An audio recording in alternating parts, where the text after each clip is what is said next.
In today's video, I am going to teach you how to add custom fields in Freshsales. Custom fields are helpful when you want your team to capture information that is specific to your business.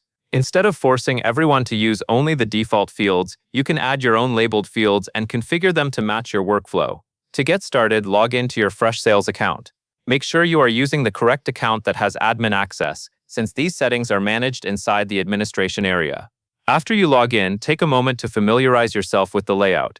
You should see a sidebar on the left side of the screen and main navigation options. Next, click Admin Settings on the left side. This section is where you control advanced configuration, including modules and fields. If you do not see Admin Settings immediately, you may need to scroll a little within the sidebar. Once you click it, the page should refresh and show the administration options. Now click the Custom Modules option. This is the area where you manage additional structures and settings that go beyond the default setup. Custom modules and custom fields are closely connected, so you will want to be in the correct place before you create anything.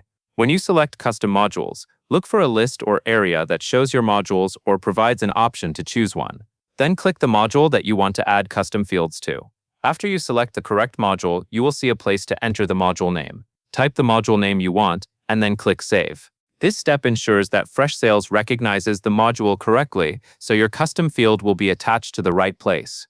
Take care to enter the module name exactly as you intend it to appear in your system. Once the module is saved, you can move on to adding the field. Click Add Field. This is where you begin defining the new information you want to capture. After you click Add Field, Freshsales should show options for the type of field and additional settings. Select the field type. The field type determines what kind of data the field will store and how users will input it. For example, some field types are meant for text, while others are meant for dates or selection-based inputs. Choose the field type that best matches the information you want your team to enter. After you select the right type, the interface will update to show the configuration options. Next, enter the field label and configure settings. The field label is the name that will appear on the forms and records, so it should be clear and easy for your team to understand. Configure the settings according to how you want the field to behave. This could include requirements, display preferences, and other behavior options shown on your screen. If you see any toggles or constraints, review them carefully so the field works as intended in real usage. When you are satisfied with the field label and all settings, click Save. Saving is the step that actually applies your new custom field to the module and makes it available for use. After you click Save, give the page a brief moment to update. You should be able to confirm that your custom field appears in the field list for that module.